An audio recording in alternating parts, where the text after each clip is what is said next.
지난 시간에 끝낼 때 21절이죠. 군자가 성으로 삼는 바가 이니에지인데 우리 마음 안에 뿌리를 두고 있고 밖으로 나오면 얼굴빛으로도 나타나고 뒤태로도 나타나 알 수 있고 팔다리에서 이게 행해진다. 이니에지가 실제로 구현된다 이거죠. 그래서 저희가 여기에 이제 우리 공부가 다 있는데요. 그러니까 지금 맹자 읽는 아무튼 목적이 그거죠. 제가 맹자를 택한 이유가 지금 공부 수준을 우리 흥행을 해온 분들 수준을 한번 올려보려면 공부를 한번 점검하고 우리가 그동안 이게 깨어있음을 얘기하거든요. 우리 몸과 마음 안에 있는 어떤 중심이 있는데 여기에 이제 우리의 중심인데 우리가 이제 중심이라고 하고요. 그러니까 나와 내 몸과 내 몸도 조화를 잘 이루게 하고 남하고도 관계를 조화를 이루게 하겠다. 이 중심을 가지고요. 우리 안에 밝은 중심이 있고 실제로 표현돼 가지고 밖과 조화를 이루는 게 이제 우리 가야 할 길이다. 그래서 이 중을 보호님 도라고 했고 화를 덕이라고 하셨죠. 이 덕에는 두 개가 있죠. 숙이 나를 닦는 게 있고요. 치인 홍익인간이죠. 남을 도와주는 게 있고요. 이 치가 다스리다 단순히 뭐 남을 억압해서 다스리는 이런 다스릴 치가 아니고 이게 원래 이게 삽이거든요. 위에 삽으로 구멍을 잘 물 흐르는데 구멍을 잘 뚫어주는 거예요. 물을 잘 터져서 물이 고이지 않게 넘치지 않게 물이 잘 알아서 빠지게만 해주면 치입니다. 그래서 우리 인간관계도 문제 생기는 부분만 터주면 돼요. 보면 사람들이 마음에 뭔가 이렇게 앙금이 쌓여서 골마가거든요. 다들 쌓여가고 있는데 그것만 잘 터주면 돼요.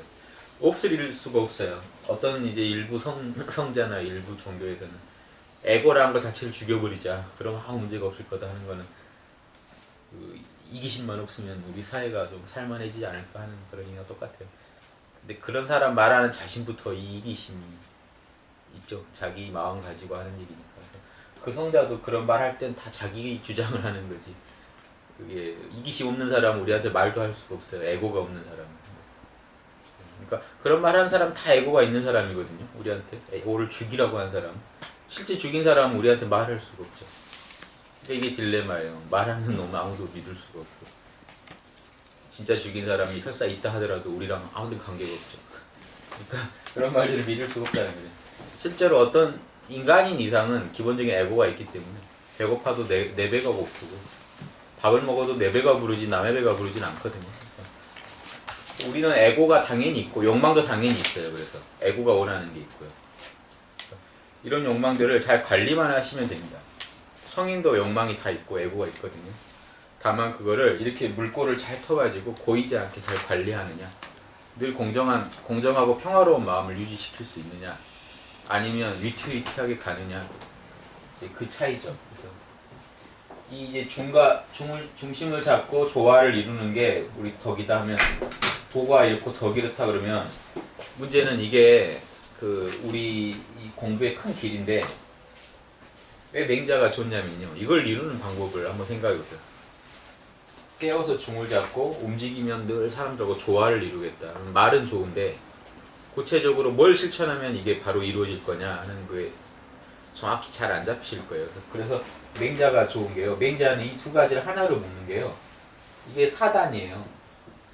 인의지가 우리 마음 안에 인의지의 마음이죠. 인의지가 꽉 찬 마음. 그 사단이 있기 때문에 중은 뭐냐? 사단의 뿌리죠. 인의지가 어떤 원리의 형태로만 이렇게 씨알이 간직되어 있는 상태. 씨알로. 화는요. 인의지가 사단을 통해서 꽃이 피고 열매를 맺게 된 거죠. 그래서 같은 거예요. 우리가 나무가 있고 열매를 맺고 꽃을 피우면 이 씨알이 발화돼서 이 뿌리가 된 부분하고 올라가서 줄기가 돼서 열매를 맺는 부분하고 한 몸이거든요. 그래서 씨알이나 이 뿌리에 해당되는 부분하고 꽃 열매에 해당되는 부분하고는 하나라는 거예요. 이 하나로 연결되는 지점이 사단이에요. 사단을 제가 양심이라고 표현했죠. 그래서 요즘 책 읽다면서도 제가 계속 미는 게 양심인 게 양심 하나에는 도덕이 다 들어있어요. 중화가. 양심을 우리가 깨어있기만 해도 왜 깨어서 중만 잡아도 도만 닦아도 훌륭한 거냐? 왜냐면요, 이 뿌리를 타고 나가면 당연히 덕이 이루어지게 돼 있거든요. 원래 하나이기 때문에. 도화덕은 하나이기 때문에요. 둘둘 말아서 쥐면, 지금 불가에서 이렇게 얘기하죠. 둘둘 말아 쥐면 요게 뿌리고요. 펼치면 줄기. 그래서 요거로 표현 다 해요. 이게 형이상이고 이게 형이하예요. 딱 말아 쥐면 양심의 뿌리, 우리 본성 중이고, 펼치면 덕이 되는 거죠. 근데 요놈이 하나라는 거죠. 하나가 뭐죠? 과학자들이 데이비드 봄인가? 과학자 하는 말이 감춰진 세계라는 우주에는 그 양자장 주장하신 분이 펼쳐진 세계가 있다. 우리가 아는 이 펼쳐진 낱개의 세계가 있고 그 배후에는 보이지 않는 이 또 감춰진 세계가 있다. 근데 이 두 개가 형이상 형이하에 대응하죠. 우리 중과 하예요. 그래서 이 두 가지가 돌돌 말면 중이고 펼치면 화라 그러면 중화가 별개로 인식되면 안 된다는 거예요. 지금 공부하실 때 중과 하가 앉아있을 때는 깨어있고 움직일 때는 뭘 해야 될지 잘 모르겠고 앉아있을 때 깨어있을 때는 정신이 맑고 고요한데 움직일 때는 뭐가 옳은지 잘 모르겠다는 거죠. 만나는 일마다 선악이 분명해야 되는데 그러니까 그게 문제예요. 이걸 제가 하나로 설명한 아주 쉬운 단어가 사단이라는 거예요. 그래서 제가 맹자를 미는 거예요. 맹자 사단은 이걸 공부하시는 분만 알 게 아니라 누구나 알 거거든요. 사단은 도둑도 알고 뭐 아주 파렴치한도 알아요. 측은한 마음이 있고 그 사람도 부끄러운 마음이 있고 사양하는 마음이 있고 옳다 그르다 하는 게 있다고 자기 나름. 그래서 이 사단의 뿌리가 중이고 그러니까 깨어있을 때는요 어떻게 깨어있어야 되냐면 깨어있을 때도 내 안에 지금 깨어있다는 게 사단의 뿌리를 내가 간직하고 있다는 느낌으로 깨어있어야 되고요. 움직일 때는 사단은 실제로 밀고 나가서 측은한 마음이 일어나면 반드시 실천하고 부끄러워 악이 미운 마음이 일어나면 반드시 악을 바로잡고요. 옳고 그름을 가르고 싶으면 가서 자명할 때까지 파서 생각을 계속 정리해가지고 계속해서 삼박자 사고를 해가지고 옳고 그름을 분명히 가를 때까지 멈추면 안 돼요. 실제로 이걸 실천할 때는 그 남하고 사양하면서 남하고 남을 배려에 잘해가면서 반드시 실천하고요. 조화롭게 내 주장만 옳다고 하지 말고 또 남은 남의 양심이 움직이잖아요. 저는 제 양심이 움직이지만 남은 남의 양심이 움직이니까 배려해 줘야 돼요. 남의 양심의 수준이나 이런 처지를 잘 배려해 주면서도 서로 결국에는 제가 생각하는 올바른 길이 그 정의라고 생각하는 걸 실현하면서도 남하고 배려를 잘 맞추는 선에서 이런 식으로 이걸 매일 그럼 이게 앙카박이 하나가 되거든요. 깨어있을 때는 중을 잡고 움직이면 조화가 이루어진다는 게 사단 하나로 나간다는 거예요. 사단의 뿌리를 잡고 있고 앉았을 때는 다르게 말하면요. 움직일 때는 사단을 표현하는 거예요. 일단 이렇게 한번 얘기하고요. 다르게 한번 얘기해 볼게요. 이 사단 부분을 잘 아시면 공부하실 때 아주 도움이 되십니다. 지금 우리가 파야 될 부분이에요. 특히 사단 하나예요. 맹자 전체가 사단 하나거든요. 그래서 오늘 할 내용도 마찬가지고 사단을 갖다 확고하게 머리에다 안 집어넣고 내가 몸으로 실천하지 않으면서 맹자를 읽으면 다 의미가 없습니다. 말로만 들어서 다 그냥 이건 인이고 이건 의고 이건 예고 맞추기 잘해요. 짝 맞추긴 잘하게 되는데 나랑 하던 관계가 없거든요. 근데 보세요. 유교의 제신법이 사단은 맹자가 처음 얘기했지만 밝히기는 유교의 신법이요. 도심하고 인심이 있는데 사람 마음하고 도의 마음인데 도심이 우리가 아는 양심이죠. 요놈은 항상 위태롭고 도심은 항상 미약하다는 거예요. 좋게 해석하면 미묘하고요. 뭔가 미묘한 게 있고 나쁘게 말하면 미약해요. 세력이 약해요. 실제로 인심에 비해서. 이 두 개가 싸우는 게 투쟁하는 게 우리 마음 상태예요. 근데 인심이 강하죠. 훨씬 강하고 대신에 위태로워요. 그러니까 위태롭다는 얘기는요. 인심 자체가 선도 있고 악도 있다는 얘기예요. 악하기만 하면 위태롭다고 안 하겠죠. 인심은 오로지 악하다라고 했죠. 이 인심은요. 우리가 여자 좋아하는 마음, 음식 좋아하는 마음, 뭐 권력, 뭐 사랑받고 싶은 마음, 나 자랑하고 싶은 마음, 나를 위한 마음 다 들어가요. 이게 에고를 위한 마음이에요. 에고를. 그러니까 사람 마음이죠, 그게. 그래서 주로 뭐냐면 이익을 위주로 하는 마음이고요. 도심은 이제 선을 위주로 하는 마음인데요. 이거를 이제 인심과 도심을 극명하게 비교하면 인심은 나한테 이로운 건 좋아하고 해로운 건 피하는 마음이에요. 간단하게 말하면. 그래서 반대로 도심은 선한 건 좋아하고 악한 건 미워하는 거예요. 그래서 기준이 다르죠. 도심은 나와 남을 다 고려하고 있고요. 이 인심은 나만 고려해요. 그래서 제가 이걸 경제학에서 효율성이라고 말하는 부분 주로 인심이거든요. 그래서 이거를 이기적 효율성 아니면 이제 소화적인 효율성, 나만 여기까지만 나로 보는 효율성이고요. 효율성을 따지는 마음. 그래서 효율적이냐, 이게 효율적이냐 아니냐만 따지는 거예요. 이게 현대 경제학에서는 이 인심을 가지고 모델로 하기 때문에 이게 합리적이라고 말하는 부분이죠. 근데 우리가 따지는 진정한 합리성은요, 서양에서도 고대는 다 이게 합리성이었어요. 근데 와가지고 이게 합리라는 말로 포장이 된 거지. 이건 합리적인 건 아니에요. 실제로는 욕망의 이성이 진 거죠. 실제 이성이 순수하게 너 이성 좋아하는 것만 해봐 그러면 도심 따라갑니다. 이게 진짜 합리성이죠. 요게 우리가 대화적 합리성이라고, 효율성, 대화적 합리성을 따르는 마음이죠. 효율성. 예전에 서양에서도 합리라는 건 이 로고스에 맞다는 거거든요. 자연의 질서에 맞다는 거예요. 자연의 질서가 아니거든요. 이건 나한테 유리한 거지. 그러니까 욕망과 이성의 싸움에서 이성을 따르는 게 합리적이라는 건데, 이거는 이성이 욕망한테 진 거예요. 그래서 나한테 유리한 것만 이성이 욕망의 시녀가 돼가지고 합리화 시켜주는 거예요. 욕망이 잘못한 것은 변호해주고, 욕망이 뭐 가져와라 그러면 어떻게 가져올지 빨리 연구하고. 뭐를 연구하느냐? 수학과 과학으로 요즘 연구해서 따내요. 이게 근대 문명이 아주 인심 위주의 문명이에요. 그래도 중세가 옳다는 건 아닌데요. 도심을 위해야 된다는 게 많이 남아있었는데, 춘추에서 전국 오면서, 춘추도 그래요. 춘추시대 중국도요. 맹자가 다루는 춘추시대 좀 이따 나오겠지만, 그래도 도심 위해야 된다는 건 알아요. 근데 명분만을 위하고 실제로 아무도 이해하지 않아서 문제였는데, 전국시대 내려오면요, 대놓고 인심을 추구해요. 그래서 맹자가 첫 장부터 이익 얘기 좀 하지 마세요라고 한 게요. 춘추시대는 그래도 이익 얘기하면 창피한 줄 알았는데, 수호지심이 그래도 있었는데, 전국시대 내려오면 아예 다 까발려서 이익을 얘기하니까 뒤지지 않겠다가 돼요. 그게 요즘 시대랑 똑같아요. 요즘이 전국시대 수준이에요. 춘추시대만 못하죠. 그땐 그래도 명분을 내세웠는데 요즘 대놓고 이익을 얘기하는 시대로 또 가고 있어요. 이런 게 있는데요. 이렇게 봤을 때 우리가 양심만 따르면 답이 나온다는 거죠. 우리 안에 도심은요, 우리가 만드는 게 아니라 원래 밝은 거예요. 원래 밝아서 잘 밝혀내기만 하면 되는 거예요. 인심은 우리가 잘 다스려야 되는 문제고요. 인심은 우리가 잘 치해야 되는 거고, 도심은 밝혀야만 되는 거고요.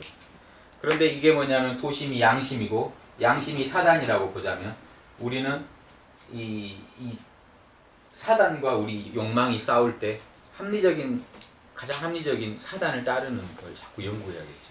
이걸 연구하는 방법이 서경에서 말하는 게 정밀집중인데요.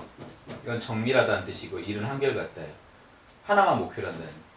인심, 도심 다 챙기려고 하면 힘드니까 오로지 사단 하나만 연구하고 오로지 사단만 정밀하게 파라는 거예요. 그러면 오히려 인심도 살 길이 나온다는 거예요. 그러면 중을 잡을 수가 있다. 중이 뭐냐면, 인심 하나도 없게 없애자는 게 아니에요. 아까 얘기했지만 우리는 에고를 없앨 수가 없어요. 단 이 인심이 도심을 넘어서는 월권을 되는 부분을 우리가 막을 수가 있죠. 이 도심이 옳다고 한 범위 내에서 인심 추구하는 건 죄가 아니에요. 성인도 당연히 하는 거겠죠. 근데 도심이 우리가 뭔지 모르니까 문제가 생기는 거예요. 지금 우리가요, 우리 지금 현대에 있는 국민들도 모두 다 중을 잡을 수가 있어요. 실제로는 욕망이 없어야 중을 잡는 게 아니기 때문에. 그렇죠? 한번 생각해 보세요. 어디 인도 명상에 사는 것처럼 에고를 죽여야만 선이 다루면, 에고 안 죽인 사람들은 필경 악으로 흐르겠지만, 우리 기준으로 보면은 욕망은 없앨 수가 없는 거예요. 성인도 있는 거고. 그럼 뭐 해야 되느냐? 정확하게 사단을 갖다가 늘 위하고 사단을 정밀히 연구하다 보면 옳고 그름의 기준이 정확히 나와요. 선악의 기준이 나오고, 이 대화적으로 뭐가 옳은지, 그러니까 나한테 뭐가 옳은지가 아니라 전체적으로 봐서 이게 옳은지 그런지가 나와요. 이게 사단을 밝히는 중에 나오는 게, 우리 역지사지하는 게 사단을 실천하는 거거든요. 역지사지 안에는 사단이 다 들어있어요. 상대방 입장이 역지사지 해보는 것 자체가 측은지심이고, 감정이입해보는 게, 거기서 공정한 마음으로 역지사지를 해야 되거든요.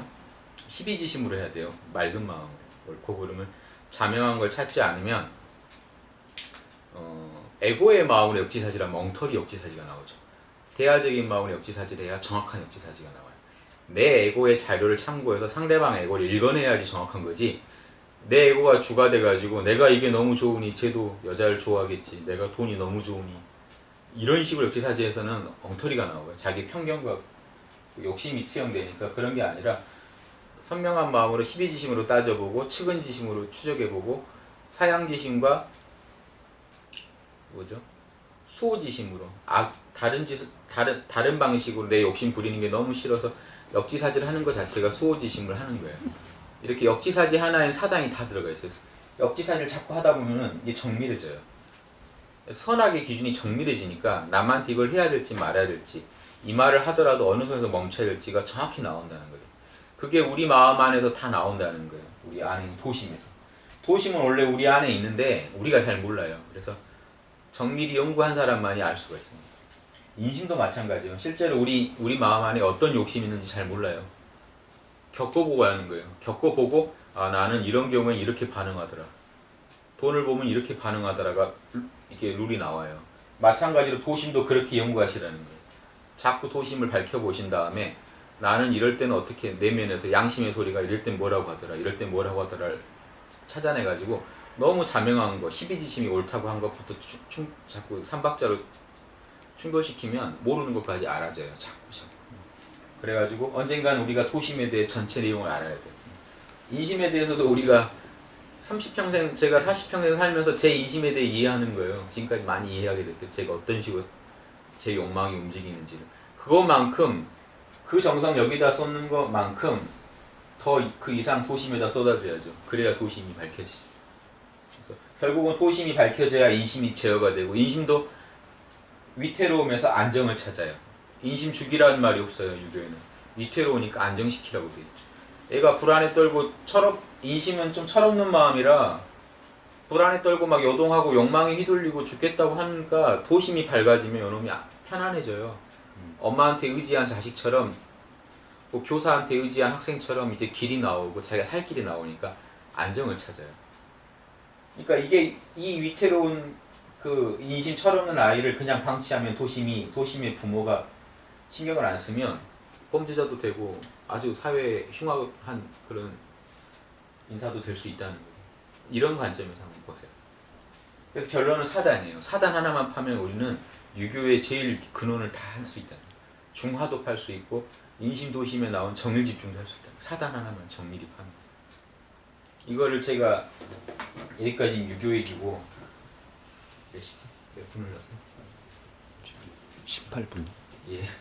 이게 맹자도 중요한데, 이게 중요해서 지금 공부하신 분들은 이게 지금 깨어있을 때도 내가 그냥 고요하네 편안하니까 깨어있다라고 하지 마시고요. 내 마음이 참 공정하고 인하고 의하고 이해하고 지하구나, 내 안에 인의의지 싹이 다 있구나, 내가 요것만 깨어있을 때 이 마음만 밖에 나가 실천하면 양심이 이루어지고 사단이 이루어지고 그 모든 문제, 인간사의 모든 문제를 풀 수 있겠구나까지 가야 돼요. 그래서 맹자는 이 맛을 봤기 때문에 사단 하나를 갖고 얘기하는 거예요. 만물이 계비어 아라고 그래요. 나올 거예요, 이 부분도. 만물이 다 내 안에 갖춰져 있구나 이래요. 내 안에 뭐 무슨 신통한 게 있는 게 아니라요. 맹자 말은 사단도 오행으로 만든 거잖아요. 오행의 원리대로. 우리가 자연의 일부라서요. 오행의 원리대로 우리 마음이 돌아간 게 사단인데, 이게 하느님 마음이고 우리 안에 있는 거 보고는 천지만물의 기본 원리가 다 내 안에 있다라고 하는 거예요. 그리고 구체적인 실증으로는요, 우리가 사단만 밝히면 천지만물하고 다 수작할 수가 있어요. 법을 봐도요, 이 법이 옳은지 그른지 인의지로 다 나오는 거예요. 인간이 하는 모든 짓은요, 이게 참 천하의 대본이라고 하는 게 이 자리가요, 인간이 하는 모든 짓은 이 사단 안에 다 들어와요. 사단이 밖으로 나가서 다 옳다 그르다 선악의 기준을 세울 수 있는 것들이에요. 그냥 제가 하는 얘기인데 들으시고 실제로 그런지 여러분이 확인하셔야 돼요. 선악의 기준을 사단에서 다 끌어낼 수 있는지. 12지심이에요. 사단 중에 특히 12지심은요, 자명한 걸 자명하다고 하고 자명하지 않은 걸 아니라고 그러고 아는 걸 안다고 하고 모르는 걸 모른다고 하는 마음이에요. 여러분 이 마음이 없으면 여러분 공부 자체를 못해요. 2 더하기 2가 산지를요 도저히 납득을 못해요. 12지심이 없다면. 어떨 땐 맞다고 했다 어떨 땐 틀렸다고 할 거예요. 이게. 근데 우리는 알아요. 이런 느낌과 이런 조건이 맞다라고 하는 거. 이거예요. 간단한 게. 요거랑 요거 같냐 틀리냐. 여러분 아주 어린 친구도요. 이거 놓고 이거랑 이거 같냐 그러면 같다고 안 할 거예요. 알아요. 이게 12지심이에요. 두 개가 똑같냐 다르냐. 이게 이거냐. 이것도 맞다 틀리다랑 똑같은 거. 12지심이에요. 요게 이거냐고 했을 때 아니라고요.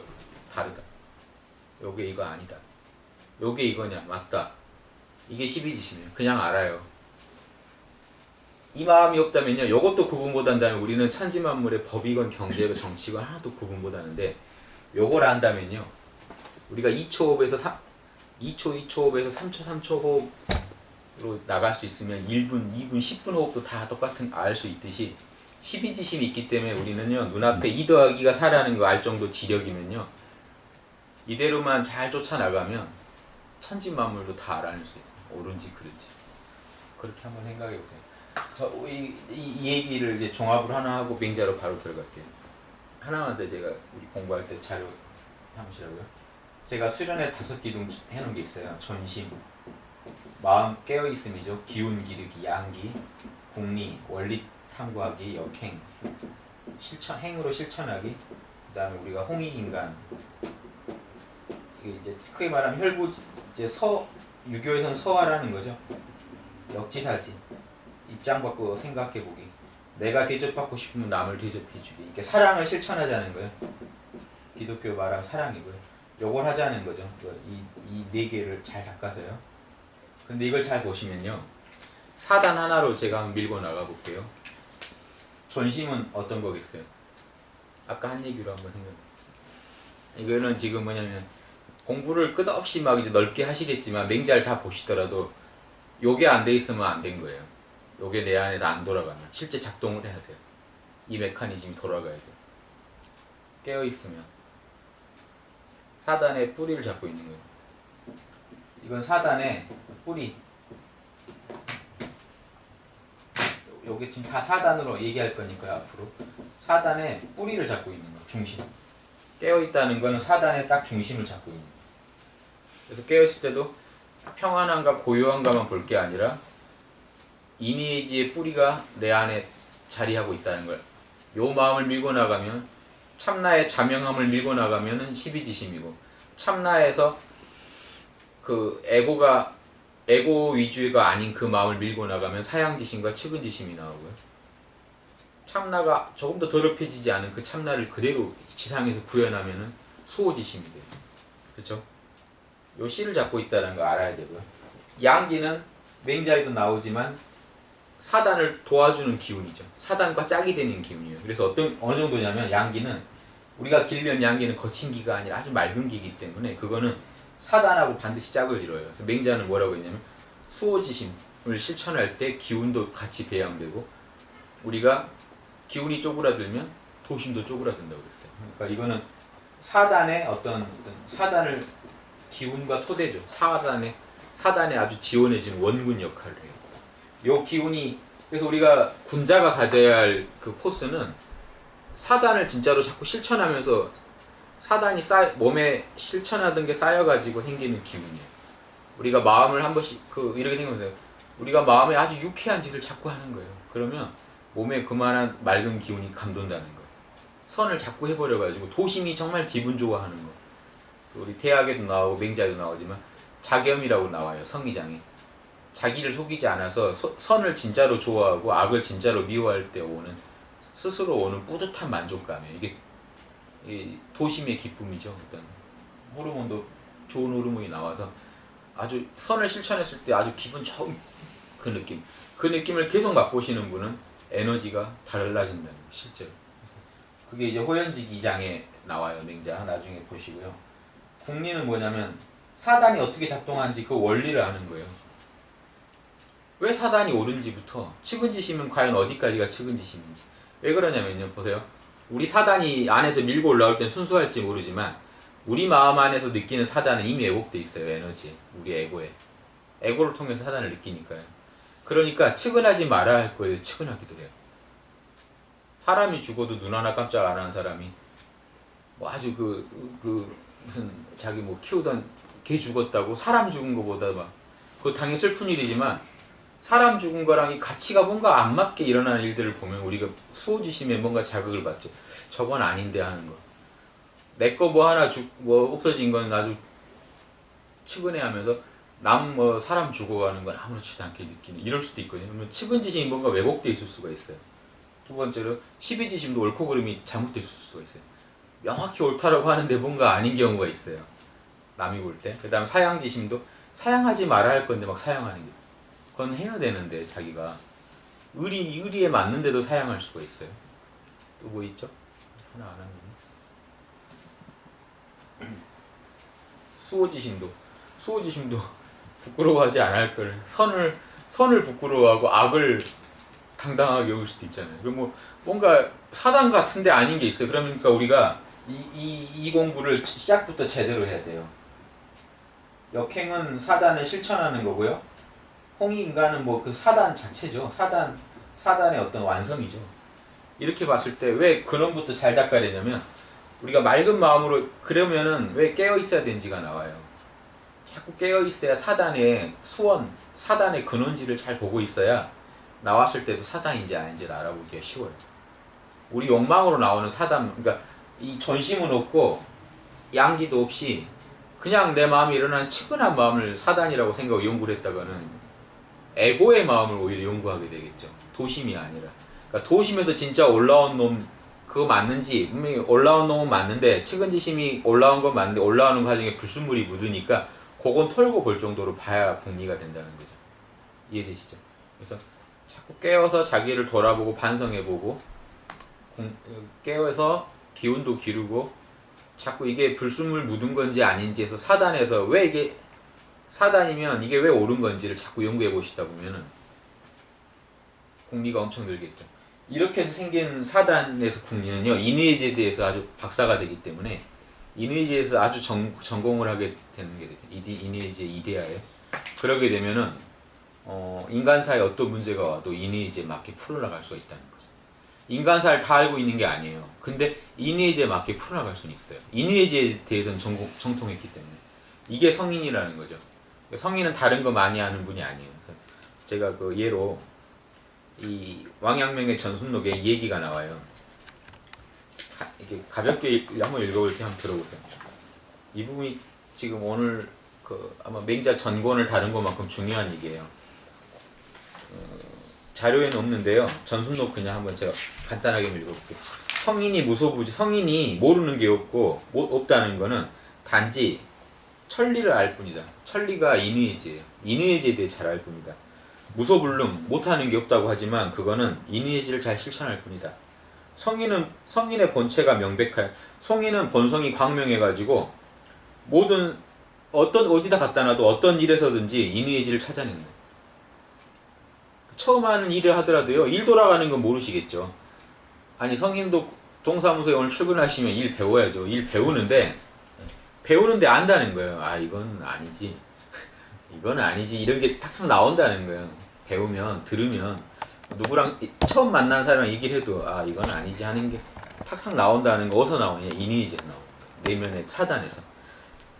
그래서 천리를 다 실천할 뿐이다. 아니다. 뭐가 아니냐면 본체가 광명해진 뒤에 천하 사물을 다 꿰뚫어보고 투실해가지고요. 다 꿰뚫어보고 신통력이 생겨가지고 모든 걸 다 능하게 막 하늘도 날아다니고 이걸 말하는 게 아니다. 성인의 전지전능 그런 게 아니다.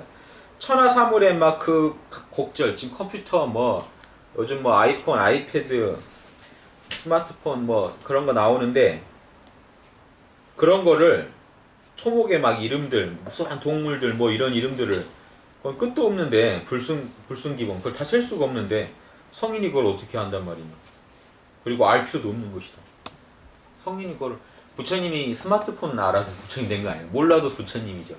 이걸 구분하라는 거예요. 12지심 지금 각자의 12지심에다 명확히 한번 말을 걸어보세요. 부처님은 뭘로 부처님 됐고 공자님은 뭘로 공자님 됐나. 스마트폰, 컴퓨터, 자동차 뭐 운전만이 아니라 그 부품들 다 알아야 성인인가? 전지전능하다면 그것도 알아야 되는 거 아닌가? 이런 착각에 빠져요. 그쵸? 근데 인간의 수명이 1000살, 2000살 살면 모르겠는데요. 100년씩 다른 거 전공해 볼 수도 있겠지만 한참 머리 쓰는 게 한 30년, 40년밖에 안 돼요. 우주가 그렇게 하라고 해놓은 게 아니죠. 그래서 양형도 이 얘기를 하면 성인도 알 필요가 없는 건 성인도 스스로 알려고 하지 않는다. 그리고 마땅히 알아야 되는 게 있으면 성인도 스스로 물어봐서라도 알아낸다. 남한테. 모르면 물어보는 게 천리라는 거예요. 이미지에 맞다는 거예요. 왕阳明이 얘기를 합니다. 그래서 공자님 예전에 어떤 제사 때 참가하셔가지고 매사를 물어보셨다고 돼 있으니까 후에 이제 선비들이 송나라 선비들이 그 공자님 감싸주느라고 아시면서도 일부러 물어보셨다 이렇게 줄을 달았어요 논어에. 그러니까 왕阳明이 그건 너무 공손이 지극한 거다. 그건 아니다. 그건 이해에 맞지 않다. 자기가 볼 땐 통하지 않는다. 성인이 다 할 필요가 없다. 모르면 물어봐서 하면 된다. 모르면 물어보는 게 천리가 거기 있다. 이니지가 다 있다. 하지만 이게 이 얘기가 이 포인트예요. 반전인데 하지만 천리만 알고 있으면 모든 제도나 법률도 거기서 나온다. 이해되시죠? 우리가 이니지를 안다고 해서 법전에 육법전설 한눈에 눈에 들어오는 건 아니라는 거예요. 근데 이니지를 알고 있으면 육법전설 쓸 수는 있다는 거예요. 이해되세요? 이런 경우는 이런 게 옳지. 이런 경우 따져보니 이럴 땐 내 양심이 말하는 바에 가서 판결하자면 이럴 때는 몇 년형, 이럴 때는 무슨 요게 양심에서 하나하나 나온다는 거예요. 그냥 다 사단으로 만든 거기 때문에 인간의 양심이 가장 흡족해하는 것들을 만든 게 우리 문화와 제도이기 때문에 우리가 사단만 잘 박히면 지금 문화와 제도 중에 잘못된 것은 다 고칠 수 있다는 거예요. 컴퓨터를 모르고 다 몰라도 그렇죠. 컴퓨터를 몰라도 컴퓨터 잘 쓰는 사람은 이 컴퓨터의 질서에 순응해주는 사람이 잘 쓰겠죠. 그러니까 사단이 확충된 사람이 뭔 물건을 써도 잘 쓸 수밖에 없어요. 희비지심이 있거든요. 이렇게 하면 안 된다는 거 알아요. 근데 조금 물건 말 안 들으면 이제 주먹질하고 이제 그냥 인심으로 공정한 분노가 아니라 그냥 욕망의 분노가 일어나고 이 물건을 합리적으로 대처를 못하니까 다스리지를 못하니까 치를 못하죠. 물고만 터주면 되는데 그걸 못 트니까 막 더 오히려 일을 망치는 수가 있다는 거예요. 이것도 사단이 깨어 있으면 그런 일 안 난다는 거죠. 그래서 여기까지 우리 공부하실 때요 참고하시라고 한번 얘기해봤습니다. 좀 몇 점은 잡히세요?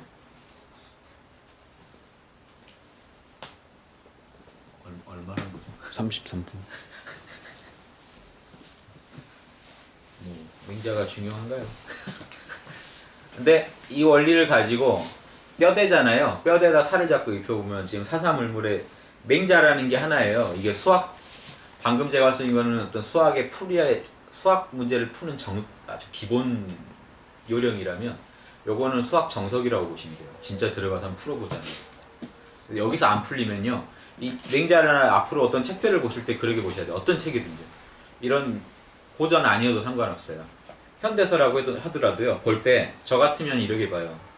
제 12지심이 이걸 맞다고 하나 안 맞다고 하나 그리고 여기서 어떤 게 선이고 악인지를 내가 가릴 수 있나 이걸 계속 실험해봐요. 그러면 책 보는 어떤 책을 보든지 이 책이 설사 악이 잘못된 게 오류투성이라더라도요. 제가 그 오류를 잡아내는 과정에서 제 지혜가 항상 길러져요. 12지심이 길러지고 선악이 뭔지 선명해지고 그 사단의 마음이 더욱 강화돼요. 이래서 인의지가 중요하다는 게 더 나와요. 이런 식으로 책을 보세요. 맹자 보실 때도 마찬가지예요. 맹자를 보고요. 맹자는 맹자고 나는 나고 이렇게 해서 봐는 안 되고 이거 볼 때 맹자 한 구절을 정확히 보고 내가 이걸 맞다라고 여긴다는 거는 내 12지심이 밝아진 거예요. 그만큼 확충된 거예요.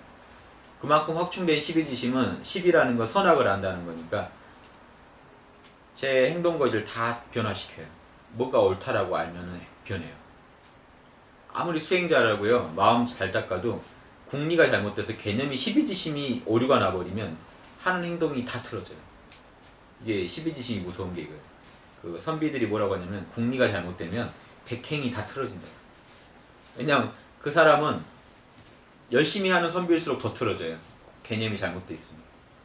자기 옳다라고 한 걸 계속 추진했기 때문에 매사가 다 틀어지게 돼 있어요. 그러니까 궁리에서 실제 나아가가지고 진짜로 맞는지 한 번씩 확인해 보시죠. 우리 22절부터 하면 되죠. 백인은 예전에 이제 우리 동이족 고죽국 사람이라고 하는데요. 왕자인데 나라 버리고 이렇게 절개 지킨다고 수양산에서 고사리 캐먹다가 돌아가신 분이죠. 백이숙제. 그래서 공자님도 논어에 보면 인한 사람이다. 인이라는 게 사랑인데 우리가 남녀 간의 사랑 이런 그런 사랑이 아니죠. 개인 간의 사랑이 아니라 인이라고 하는 거는 인류에 대한 사랑이에요. 보편적 사랑. 참 그러니까 나의 이기적 효율성을 안 따지고 대화적 효율성을 따라줘서 그걸 이제 더 높은 걸 사랑하는 거죠. 그러니까 이 휴머니즘에 강하신 분들이 이제 인이라고 붙여져요. 나와 남을 둘로 안 보니까. 그래서 이 백이가 근데 이런 성자도요. 주왕을 피해서 이 은나라 마지막 왕이죠. 주왕을 피해서 북해 바닷가에 이제 피해 살 때 주문왕이 일어나 흥기했다는 소리를 듣고는 내가 어찌 기이하지 않을 수 있겠는가. 내가 듣기로 서백이 이제 서쪽에 우두머리란 뜻이죠. 주나라가 은나라 서쪽에 있을 거예요. 제국이거든요. 그래서 서백이라고 그래요. 서백이 공신방이나 이런 데 보면 잘 나오는데 노인을 잘 봉양한다라고 하였다. 그래서 노인을 잘 봉양한다 해서요. 노인을 잘 봉양한다는 그 자체가 중요한 게 아니에요. 실제로는. 보세요. 그러니까 노인이 잘 봉양받을 정도라면 복지 수준이 장난 아니겠죠. 그 나라가. 왕도 정치가 잘 됐다는 얘기예요. 그러니까 고아가 잘 만약에 반대로 바꿔도 똑같아요. 그 나라는 고아가 잘 대접받는다. 내가 거기 가야겠다. 어떤 고아가 그렇게 얘기했다면 그 나라의 복지 수준이 훌륭하다는 거예요. 왕도. 임금이 인한 정치를 한다는 거예요. 보편적 휴머니즘을 가지고 정치를 하더라. 강태공도 똑같아. 강태공이 주왕을 피해서 동해 바닷가에 숨어 살다가 문왕이 흥기했다는 소리를 듣고는 내가 어떻게 안 갈 수 있겠냐. 거기 가면 노인을 잘 봉양한다더라 하고 천하의 노인들이 그리 모여들었다는 거예요. 그러니까 이 얘기는 달리 말하면 이거죠. 임금이 노인만 잘 봉양하고 그렇게 역지사지 해가지고 정치를 하면 강태공이 백인이 하는 그런 노인들도 오고 만약 젊은이를 잘 대접하면 아주 유능한 젊은이들이 오겠죠. 그럼 그 나라가 날로 부강해질 거 아니냐 하는 것도 담고 있습니다. 근데 이게 무슨 덕이냐? 정전제 얘기를 하려고 하는 거예요. 왕도 정치는 곧 정전제예요. 맹자한테. 제가 대학 인간의 길 열다의 뒷부분에 왕도 정치 할 때 정전제를 갖다 그대로 해석해서 실어놓은 게 있거든요. 맹자에. 이 부분이랑 거의 내용이 겹칠 거예요. 정전제에 대해서 몇 군데서 얘기를 하는데 비슷한 내용이에요. 맹자 머리에는 이게 딱 그려져 있어요. 뭐냐면 정전제는 예전에 혹시 만화 영화 12국기 보신 분 있으면 그분들은 아실 텐데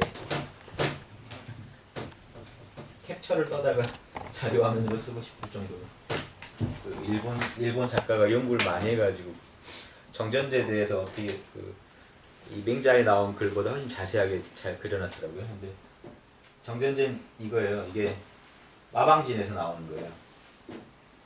우리 마방진이 이거죠. 여기가 뭐죠? 가운데 5 황극이 서고 5 이렇게 황극이고요. 5가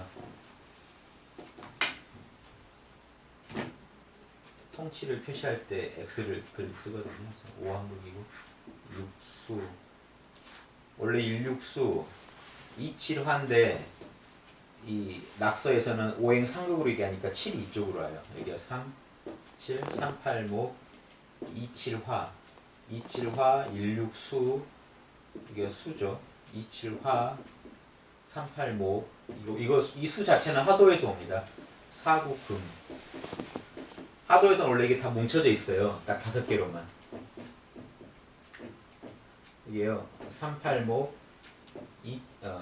27화 4구금 16수 50토 이게 선천 하도인데 낙서로 올 때는 10은 형이상학적인 수라고 해서 10은 빠져요. 9만 써요. 10은 일단 빼버리고 보세요. 여기 한 군데 모여있던 놈들을 흩었죠. 지금 8방으로 쪼개다 보니까 흩었어요. 그래서 특이점은 여기는 한 군데 모여있던 애들을 둘로 흩었다는 거, 그리고 하나는 27과 49가 화와 금이 서로 자리를 바꿨다는 거. 그래서 이걸 금화 교육이라 그래요. 후천에서는 금과 화가 서로 자리를 바꾼다. 이게 왜 그러냐면요. 여기가 화가 오는 게 맞고 이게 금이 오는 게 맞는데 실제 돌리다 보면 불이 너무 뜨거워지면 안 되거든요. 그래서 금 기운이 가서 불자리에서 불을 좀 식혀줘요. 가을은 너무 추워지면 안 되니까 여름철에 그 양기가 가을철에도 좀 더 작용을 해야겠다는 거예요. 그래서 금화 교육이 돼야 이제 후천이 더 잘 돌아가더라 이렇게 해놓은 건데, 이거 만드는 법은 여기서 여기가 왜 나왔냐 보면요, 그렇게 어렵지 않은 게요. 보세요. 점 중앙에는 양수가 오고 있다는 거 아시면 돼요. 홀수와 짝수를 나눈 거예요. 홀수는 이렇게, 짝수는 좀 틀어진 측면에서 보좌해주고, 점 가운데 십자가, 요게 양십자가 그래요. 그래서 이렇게 그어진 거를 양수로 이루어진 십자라고 해서 양십자가라고 그러고요. 동양에서 이렇게 한 걸 음십자가라고 그래요. 음십자가는 음이기 때문에 반만 먹는다는 거예요. 요게 그대로 동양에서 5를 의미하고 요게 10을 의미해요. 수리적으로. 수리적으로도 맞는 게 요렇게 합치면 이렇게 합치면 10들이 나오죠. 가운데 5 빼고요. 근데 요놈들은 합쳐두면 분명히 요놈들 10이 나오는데 반만 먹겠다는 거예요. 그래서 동양에서 이게 5의 5자예요. 여기다 이거 줄로 쪼개졌다고 해서 이걸 더 쓰기도 해요. 아시겠죠? 근데 이게 동양의 이게 마방진이고 이게 서양에 건너가서 마방진이 된 거예요. 동양의 낙서가 더 기원이에요. 이렇게 어떻게 합쳐도 10이 되니까 이제 이게 신기해가지고 이걸 이제 확대해서 막 써먹기도 하는데, 정전된 이 원리예요. 밭을 이렇게 9개로 이 전체가 1, 2예요. 1, 2. 요렇게 해서 1, 2일 거예요. 1, 2, 1, 2를 해가지고요. 가운데는 여긴 비워두고 나머지 밭을 8집한테 나눠줘요. 그게 여기 나오는 거예요. 그게 백무식. 100이랑 10초요. 백무를, 토지를 집한테 주고, 여기 오무의 집은요, 이거 외에 별도예요. 이거 외에 각각 집을, 오무의 집을, 이게 땅 넓이에요. 이게 이제 1랑 무자인데 밭 1랑, 5 1랑 이런 의미죠. 예, 집을 주고, 거기다가 뽕나무 키우게 하고, 뽕나무 담장 아래다 뽕나무 키우는 게 이제 중요해요.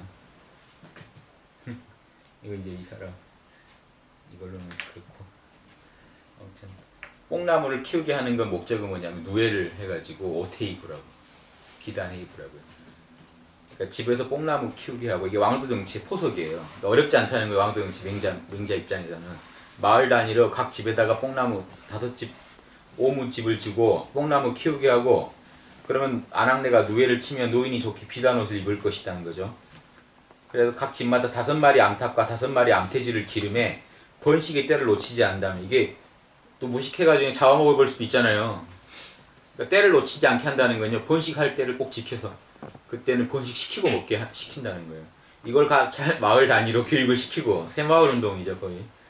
그러면 노인이 고기 못 먹을지 없을 리가 없다. 맹자가 고기에 집착하는 이유는 노인들 때문이에요. 노인들이 뒤에 나오는데 노인들은 고기 안 먹으면 배가 안 부르다는 거예요. 그리고 노인들은 비단을 안 입으면 춥다는 거예요, 몸이. 거기까지 배려한 거예요, 비단과 고기. 그래서 노인이 좋게 고기를 먹지 못할 일이 없을 거다. 백무의 토지를 보세요. 그 집이 한 집에 배당된 게 백무의 토지예요. 요걸 잘 병장하고, 이제 여기서 이거를 갖다가 이 토지는 어떻게 하냐, 이걸 또 8집으로 또 나누겠죠. 이렇게 간단하게 보면, 그쵸? 8집이 또 나오고, 이 가운데다가는 또 이걸 둬요. 뭐냐면 농사 지을 때 여기 사는 건 아니에요. 사람들이 딴 데 살아요. 와가지고 머물 움막 같은 것도 지어야겠죠. 그런 것도 짓고 해서 여기서 요 가운데 공간은 비워두고 생각해보세요. 요 각기 모여가지고 집들을 갖다가 여기 논밭을 같이 경작하면, 거기서 요만큼만 세금으로 내면 전체적으로 어떻게 되겠어요? 10분의 1세가 되죠. 세금 수준이 10분의 1세에 해당되겠죠. 제도가. 여기 9개다, 여기까지는 10개잖아요. 10개 중에 하나를 내는 격이 되죠. 10분의 1세가 되게 돼 있어요. 이해되시죠? 이런 식으로 굴리면 이게 농사만이 아니라, 이게 적이 쳐들어오면 이대로 그대로 뭐냐면 예비군이에요. 민방위자 예비. 그러니까 이게 병농일치라고 그래요. 중국의 아주 이제 중국에서 이상으로 추구하는 농촌 시스템이에요. 저 단위로 농사를 짓다가 적이 농한기 때는 그럼 이 단위수가 이 8집이 모여서 군사훈련을 같이 한다는 거죠. 군사훈련을 같이 해가지고 이 마을 단위로 그대로 이제 군사체계가 되게. 이해되시죠? 향토예비군. 이게 이제 왕도 정치인데 이 얘기를 살짝 하는 거예요. 앞에서 1장에 자세히 했거든요. 그러니까 살짝 하면서 이른바 주문왕이 노인 잘 봉양한다는 거는 토지와 집을, 토지는 100문씩, 집은 5문씩 주고 뽕나무를 심고 가축은 몇 마리씩 기르게 시키고 처자식을 잘 인도해요. 인도하여 노인을 잘 봉양하게 가르치고, 이 봉양하여 가르친다는 뜻에서 교육이 들어가요. 이것만이 아닌 게 교육까지 들어가야 돼요. 이게 뭐냐면 효제를 가리켜요. 효도하라. 이 예를 든 게 그 대학 인간의 길다 보시면 나올 거예요. 맹자 1장 양해왕에 나와요. 뭐냐면 노인들이 짐 들고 가는 일이 없도록 해라. 그러니까 효와 제를 가리켜서 이렇게 봉양하여 가르치면 마지막에 교육이 빠져버리면 이거 다 갖춰놓고도 잘못되겠죠. 이게 사단이 확충이야. 사단이 옳은지를 몰라버리면 사람들이 선악을 모를 테니까 큰일 나죠. 그러니까 이게 왜 왕도냐면 형이 하는 다 갖춰주고 교육을 요구하니까 왕도예요. 그냥 어려운 형편에 우리 정신력으로 이겨내자 하면 왕도가 아니죠. 왕도는 충분히 먹고 살만하게 해주고 도덕을 가르치자는 거예요.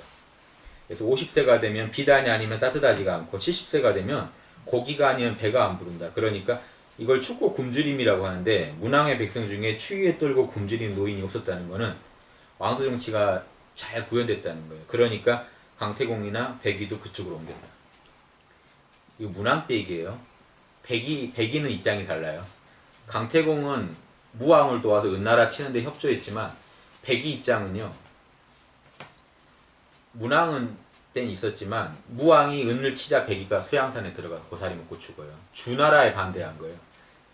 단순히 주왕에 반대해서 수양산 들어간 게 아니고 주왕은 그냥 피해서 북의 바닷가에 살았는데 무왕이 주를 하니까 이 백의 족속이 원래 고죽국이라는 게 우리 옛날 고구려로 불릴 정도로 우리 쪽이에요. 그러니까 그거 주나라 내가 밑에서는 은나라한테 반역을 했잖아요. 그러니까 백의는 반역자에 대해서는 아주 싫어했던 거예요. 그래서 수양산 가서 굶어 죽으니까 공자님이 백의에 대해서 어진 사람이라고 이제 칭찬해 주는 거예요. 그러니까 지금 이 주문왕한테 간 걸로 어진 사람이 된 건 아니에요. 보시고 이해되시죠? 그러니까 맹자가 노인 봉양한다 하나 얘기할 때도 왕도를 지금 바탕에 깔고 주문왕이 왕도를 잘하니까. 근데 이런 글은 공자님 글에는 안 보이죠. 맹자 글에만 보여요. 이렇게 주문왕 칭찬할 때 이렇게 구체적으로 칭찬하는 거. 맹자 입장은 좀 달라. 주나라 좀 위주예요. 은나라보다는 주나라. 공자님은 은나라 왕족이라 은나라 위주. 주에 대해서 현실 정치가 주로 되니까 존중은 하되 은근하게 이게 사이를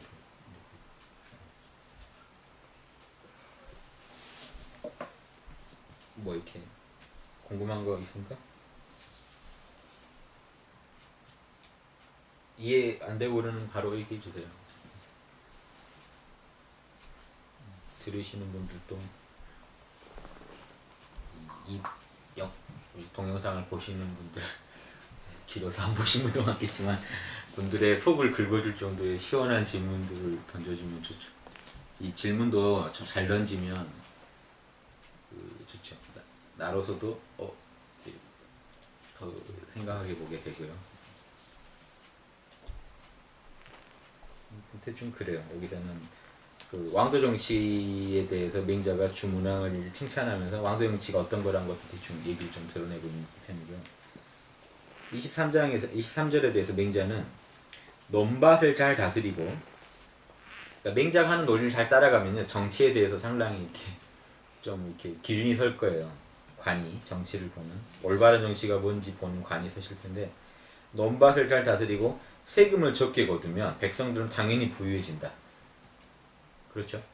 수확 농사 잘 짓게 최대한 도와주고, 뭐 농지를 정비를 해줘야 되면 정비해주고, 길을 내줘야 되면 내주고, 다 갖춰주고, 세금은 적게 거두면 백성들이 부유하게 됐다. 이때랑 물론 지금이랑은 형편이 다르다고 얘기할 부분도 있겠지만 근본 원리는 안 달라요. 그렇죠? 먹는 거 많이 플러스 많이 해주고 마이너스는 줄여주면 당연히 백성은 부유해진다. 오히려 이렇게 해주면은 다른 비용이, 국가의 비용이 덜 들 수도 있어요. 그러니까 머리를 잘 굴려야 될 문제지, 이거 옛날이나 한다 이렇게 생각하면 안 되고, 농사 지을 때나 하는 거다 이렇게 보시면 안 되고, 원리를 보세요. 왜 이게 옳은지에 대해서 내가 왜 이걸 옳다고 생각하는지 내 마음을 한번 보세요. 어떤 원리가 있는지. 이니지의 원리에 맞으니까 그러거든요. 먹는 걸 때에 알맞게 하고 이때가 그거예요. 또 똑같아요. 번식의 때를 무시하고 막 이렇게 잡아먹게 하면 안 돼요. 뭐 쓰는 것을 예절에 맞게 한다면 사치 못하게 하고요. 허례허식 못하게 하면 그렇죠. 요즘 결혼식 같은 거 다 허례가 너무 심하죠. 그래서 이렇게 힘든데 막 그렇게 과소비를 해야 되나 싶게 막 경쟁적으로 서로 사람들이 막 경쟁하게 되면 써야 될 돈 이상을 써요. 이거 국가가 좀 안정시켜줘야 된다. 그래서 재화를 이루다 쓸 수 없을 것이다. 당연한 얘기죠. 플러스를 늘려주고 마이너스를 줄이니까. 백성은 물과 불이 아니고 생활하지 못하나. 예를 보세요. 재밌죠. 물과 불이 아니면 못 살아요. 우리가 물이 있어야 살고 불 떼야 살거든요. 여름에 아니, 겨울에 추워서 어떻게 살아요.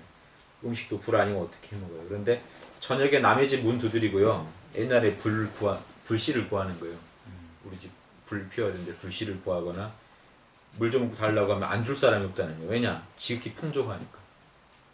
성인이 천하를 다스리면 콩이나 곡식도 이 물과 불처럼 소유하게 한다. 많이. 그래서 물과 불처럼 콩과 곡식이 흔해지면 백성들이 어찌 인자하지 않을 수 있겠는가. 잘 쏠 거라는 거예요. 우리도 항상 마음이 그렇죠. 내가 좀만 더 있으면 잘 쏠 텐데. 잘 쏘고 싶어도 이 미래가 불안하고 당장 그 앞길이 막막하면 사람들이 비축하게 마련이잖아요. 이러려면요 사회가 엄청 안정적이어야 돼요. 미래가 내가 펑펑 써도 늙으면 또 늙는 대로 답이 있다. 내 자식은 자식대로 답이 있다 싶어야 이걸 쓰지. 어떻게 써요? 내 자식이 또 못 살 수도 있고 밀릴 수도 있고 하는데 자식 것까지 다 비축하느라고 정신이 없는데 복지가 잘 이루어지면 그럴 문제가 사라지겠죠. 그러니까 그런 이상 왕도 정치를 생각하는 거고요. 24번이 아주 어려운 글이더라고요. 주자도 해석을 이상하게 하고 이런 말하면 건방지지만 그 다산 선생님도 그렇고 이게 이 부분 해석에 대해 되게 힘들어 하셨어요. 이게 좀 앞뒤 말로 안 맞는 것 같고요. 앞 구절하고 뒷 구절 떼어놨잖아요. 두 개 단락이 너무 따로 놓으니까 옛날 분들이 여기 지금 뭔가 좀 잘못된 게 있나 할 정도로 주자주를 봐도 이해가 잘 안 되실 거예요. 근데 우리 입장에서 보면요 그렇게 이해 안 될 건 아니에요. 보세요. 맹자가 이르기를 공자님께서 여기 동산 뒷동산 그런 게 아니고요. 한자가 안 들어가서 동쪽 산입니다. 동쪽 산에 노나라 동쪽에 있는 산이겠죠. 동쪽 산에 올라가서 태산보단 작은 거죠. 그러니까 올라가가지고 이게 딱 보니까 노나라가 작아 보이더라는 거예요. 근데 태산에 올라가서 딱 보니까 천하가 작아 보이더라는 거예요. 태산도 더 높으니까요. 거기 보니까 계단이 어마어마해서 일찍 포기했는데 태산 케이블카가 있다고 하는데 언제 한번 우리 다 같이 어디 공자님 유적지 탐방해서 곡부나 맹자 고향 그 취연 이렇게 돌고 오는 코스가 있긴 하던데 가면 태산도 거기 코스에 있더라고요. 케이블카로 해서. 그렇게 되면 혹시 천하가 진짜 보면 계단이 까마득하게 계단이 올라가는데 예전에 왕들이 거기서 어떻게 제사 지는지 모르겠는데 그 밑에 애들이 받치고 올라가고 그러므로 바다를 본 자는 이래서 바다를 본 자는 그만 못한 것을 물로 보기 어렵다. 바다를 보고 왔는데 어디 막 이렇게 뭐지 천 보여주면서 강도 아니라 한 천급 보여주면서 어떠냐 하면 이건 뭐 물로도 안 보이겠지. 바다를 본 사람이 한강만 봐도 바다 보고 한강 보면 천지 차이인데 마찬가지로 성인의 문화에서 성인의 말을 듣고 배운 사람이 다른 사람 말 들어서 말로 여기지 않는 이게 말 같지가 않다는 거예요. 그렇죠? 목사만 목사님 이게 학당에서 다른 거 몰라 자신하는 게 학당에서 한 반년 오시면 목사님 말 못 듣죠. 이게 뭐 말 같아 듣지 막 이런 마음이 생겨요. 기독교 보진 않겠죠. 여기까지 한 단락이 끝나요. 그리고 다른 얘기가 시작되는데 중간에 좀 빠졌는지 갑자기 좀 생뚱맞은 얘기가 나오니까 이게 많이 당혹스러운 글이었는데 잘 읽어보면 메시지가 분명해요. 왜냐면 물을 보는 데는 방법이 있으니 갑자기 이 얘기가 나와요. 반드시 그 여울을 봐야 된다.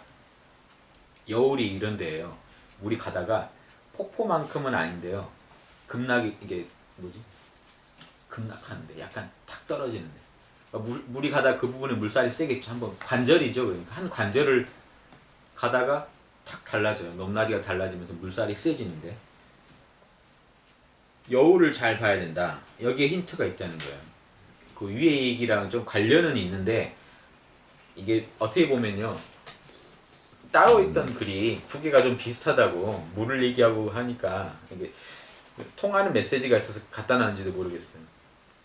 그냥 하나를 합쳐놨는지도 모르겠는데 중간에 예전엔 이런 일이 많은 게요. 주간으로 써져 있기 때문에 글이 주간을 막 이렇게 옮겨버린 경우가 있어요. 그냥 유사한 부분을 갖다 묶어서 내가 공부하기도 하고 막 이런 식으로 하다 보면 어떨 때는 주가 지금 경에 올라와 있는 것도 많아요. 실제 노자도 그런 비판이 많아요. 누가 이 노자 주간을 보다가 이 부분 마음에 들어서 자기들은 좀 더 풀어서 그 주간을 더 넣어서 볼 수도 있잖아요. 근데 후대에 보면 이게 지금 어디까지 경이고 어디까지 주석인지 알 길이 없기 때문에 원래 지금 원 노자는 요만한 분량이라면 지금 한 배 이상 불어났거든요. 후대에 이제 많은 사람들이 그런 식으로 이제 많이 확장됐을 거라고. 우리가 막 봉우수단기 보다가 한문으로 막 몇 줄씩 더 밑에다가 좀 더 써놓고 해버리면 이게 나중에 어디까지가 원본인지 모르니까 이렇게 불어나는 거예요. 약간 그런 맛도 있어요. 근데 보세요. 근데 메시지는 좋아요. 해와 달에는 밝음이 있어서 빛을 용납하는 틈이 있으면 반드시 들어가서 비춘다. 흐르는 물에 물건됨이 가득 채우지 않으면 나가지 않는다. 말들이 다 좀 살벌하죠. 뭔가 와닿지 않죠. 근데 잘 생각해보세요. 이게 뭔 말이냐면 햇빛은 틈이 하나만 있어도 들어간다는 거예요. 반드시 들어가고 끝나지 안 들어갈 수는 없어요. 마찬가지로 물도 흐르는 물도 땅에 페인트가 있으면 그 반드시 메꾸고 가야지 메꾸지 않고 못 나가요. 그렇죠? 여울을 보라는 게 그거예요. 물이 한 관절이죠. 하나를 다 채워야 여울을 넘어서 다른 또 그 다음 물로 향해 나가겠죠. 그렇죠? 그렇듯이 군자가 도의 뜻을 좀 더 하나의 관절을 완성해야 이 성장하여 불달이라는 걸 다 다르게 풀었어요. 이건 우리식으로 푸는 거예요. 하나의 관절을 반드시 완성해야 하지 않으면 통달하지 나아가지 못한다는 거예요. 이렇게 풀어야 맞다고 봐야죠. 제 생각에. 그 메시지잖아요. 앞에 메시지가. 이 얘기가 거기 왜 나왔냐? 보세요. 내가 성인의 말을 하도 듣다 보니까 뭐 다른 분들이 막 설교하고 설법하는 걸 못 듣겠다고 해서 내가 성인의 경지 된 건 아니죠. 그렇죠? 이 뒷부분이 보강이 돼야 앞에 게 살아요. 약간 다른 데서 다른 장소에서 일어났던 대화 같은데 이걸 하나로 엮어놓은 사람 마인드는 통한다고 보는 건데 우리가 볼 땐 통하는 게 있어요. 뭐냐면 이거 계제 하나하나 관절 다 뚫어야 된다는 얘기예요. 밑에 얘기는. 대나무를요. 이거 안 뚫고 여기는 못 간다는 거예요. 눈앞에 있는 관절을 끝까지 가서 뚫고 해야 올라가는 거예요. 그러니까 성인이 이렇게 가는 게 아니고 그렇다 하더라도 내가 성인 되려면 결국에는 이게 움푹 패인돼 있으면 물이 다 채워야만 나아가듯이 한 관절 한 관절 다 미션, 지금의 미션을 다 공부해야 우리가 결국 갈 수 있다는 걸. 그러니까 앞에 얘기만 보고 아마 거만해질까봐 밑에 얘기를 붙여놓은 것 같아요. 그래도 너 계단 하나씩 올라가야지. 갑자기 뭐 2분 5분 막 얘기 듣다가 내가 2분 3분 얘기 들었더니 뭐 20초 이런 거 하는 사람 만나면 시시해. 근데 본인은 정작 10초나 하고 있고 그러면 너도 2분 가려면 다 거쳐가야지. 하나도 건너뛸 수 있는 게 없다 하는. 이해되시죠? 그렇게 보면 제가 그렇게 봐야 이해되는 것 같아요. 다른 식은 좀 이상하고 풀이가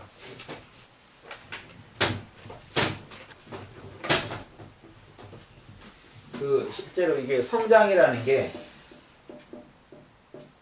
가사는 이거를 무슨 임금 골룡포일 뭐 9장을 뭐 해가지고 만들고 뭐 이런 걸로 이해하는데 이 장자가 보시면 요게 원래 이제 원래는 이거예요. 이게 요게 이제 위로 이렇게 치솟아 오르는 거고 말을 갖다 밝히는 거예요. 실제 이 두 개가 합쳐진 거예요. 보통 그래서 내 뜻을 밝힌다 이런 거예요. 뭔가 확연하게 밝음 이런 뜻인데 이게 하나의 원 뜻인데요. 우리가 지금 여기서 썼던 한 관절이라고 푼 거는 이건 예전에 각골문 이제 나 전서 이전의 거 뜻이고 전서 이후로 오면은 이게 이렇게 쓰여요. 이게 음이죠. 음악이죠. 10 완성이죠. 10은 끝이거든요. 어떤 한 악보 중에 한 악보가 끝날 때 장이라고 합니다. 그게 우리가 지금 이 의미를 쓰는 거예요. 박다라는 의미를 쓰는 게 아니고 우리가 1장, 2장, 3장 할 때 챕터로 쓰는 거예요. 지금 저 장은. 의미 하나가 끝났다. 음악이 하나가 끝났다는 거예요. 그래서 한 악보, 한 관절로 써요. 그래서 저는 이 뜻으로 푼 거예요. 어떤 장을 화려한 문이 밝히다라는 뜻으로 푼 게 아니고 주자나 이런 분들이 이걸 밝히다고 푼 거예요. 밝혀야만 우리가 뭐가 된다라고 했다면 저는 한 마디, 한 마디, 한 마디가 이렇게 그걸 다 완성을 시켜야 그 다음 단계로 나갈 수가 있고. 이해되시죠? 고린도전서 한번 보세요. 제가 나중에 인용하려고 하긴 하는데 이 말이 참 멋진 말이에요. 이게 우리 수행이 한 단계 한 단계가 나갔다는 걸 이런 식으로 확인할 수가 있어요. 고린도전서처럼 이 말을 항상 떠오르거든요. 점수를 얘기하면 업이 지워졌냐, 업장이 하나하나 버려져야 되잖아요. 우리가 한 단계 나갈수록 이 느낌을 한번 잘 이해해 보세요. 여기에서 벗어나지 않아요. 완전한 것이 오면 부분적인 것은 사라집니다. 이 부분 아까 너나라 태산에 올랐더니 천하가 작아 보이더랑 통하죠. 그 다음 뭐냐면 내가 어린아이였을 때는 어린아이처럼 말하고 어린아이처럼 생각하고 어린아이처럼 이해했습니다. 하지만 어른이 되고 나자 어린이의 방식들을 그만두었습니다. 이게 업장이 끝난 거예요. 우리가 초등학교 때 거 지금 안 하잖아요. 버려진 거 많죠. 그런 식으로 우리 계속 성장해 가고 있다고요. 이런 식으로 성인의 경지 갈 때까지 똑같아요. 성인의 경지가 되면 내가 뭐 7단이 되면 5단 때 하던 거 왜 내가 그때 그랬나 몰라 하는 이렇게 하나하나 버려지면서 우리가 성장한다. 그래서 더 완벽한 걸 향해 나아간다는 거. 그래서 그 성인의 문화, 뭐 태산에 올라 천하가 작아 보이고 또 이런 사람이 누리는 경지라야 진짜지 이렇게 한번 들여다보는 것만으로는 내게 안 되죠. 그래서 하나하나 버리고 한 단계 한 단계를 이루면서 나아가지 않으면 안 된다. 두 개가 만나야 말이 아름답죠. 앞에 말도 좋은 말인데 안고수비가 만 걸릴 수가 있죠. 앞에 것만 얘기 들으면. 그쵸? 실제 나아가는 법을 써놓은 거예요. 두 번째 단락에서는. 진짜 나아가야지 하는 거죠. 공자님은 이 경지를 나아갔기 때문에 태산에 올라 천하가 작아 보인다 이런 말 할 수 있다는 거죠. 실제로. 25절은요. 이것도 유명한 구절이죠. 맹자가 이르기를 닭이 울면 일어나서 부지런히 성을 행하는 이들은 순임금의물이다. 그러니까 맹자한테는 요수는요 거의 부처예요. 부처. 불경에서 부처님. 불교 같으면 여기 닭이 일어나 일찍 일어나 뭐 선을 행하면은 그 양반은 이 불도다 뭐 부처님의 제자다라고 하겠죠. 그러니까 순한테 그 맹자는 아니 맹자한테 그 순임금은 아주 부처님만큼 존경스러운 성인이에요. 닭이 울면 일어나서 부지런히 자신에게 이로운 것만 행하는 이들은 도척의 물이다. 도척은 춘추시대 때 아주 잔인했던 도적, 뭐 사람 죽여서 날마다 뭐 회를 처먹었다는 유명한 사람인데 장자에 보면 또 도인처럼도 나오고 막 그래요. 워낙 유명한 도척이라 이걸 가지고 우화를 많이 지어낸 거예요. 유화해라는 성인인데요. 맹자가 성인으로 보는 사람 중에 하나예요. 유화해가. 그 유화해의 동생으로 나와요. 그래서 장자 예전에 보면 공자님이 유아애한테 동생 내가 좀 만나 상담해 줄까? 막 이러니까 유아애가 하지 마라 했는데 가서 얘기했다가 아주 깨지고 돌아오는 도척한테. 도척이 아주 도를 아는 도둑같이 나오는데 실제로는 하여튼 아주 잔인한 그런 도적인데요. 도둑의 대명사가 되니까 써먹은 거예요. 그냥 도둑의 거의 우리 임꺽정처럼 대명사가 돼버린 거예요. 도척이라는 거. 선임과 도척이 나뉘는 바를 알고자 한다면 다른 거 없다. 이롭냐 선하냐의 차이다. 똑같죠? 선하냐는 대화적 효율성, 이롭냐는 이기적 효율성. 만약에 이 이로움이요 천하에 이로운 거면 달라져요. 이건 대화적 효율성이 되기 때문에 이거는 선이 돼요. 이거 잘 이해하셔야 돼요. 이롭다면 그냥 악이 아니에요. 우리가 홍익인간이라는 거는 널리 인간을 이롭게 하겠다는 건데 그럼 그거는 악이냐? 그건 선이에요. 왜냐면 널리 인간 모두한테 베푸니까요. 근데 좁게 나한테만 이롭게 하겠다라고 하면 이건 이제 악이죠. 그것도 악은 아닌데 악이 될 소지가 너무 많죠. 그게 이제 선을 입에 대는 순간 악이 돼요. 이거예요. 제가 배가 너무 고파요. 그래서 이제 내 배를 채우기 위해 순전하게 아주 순수하게 제 이익을 위해서 한 거예요.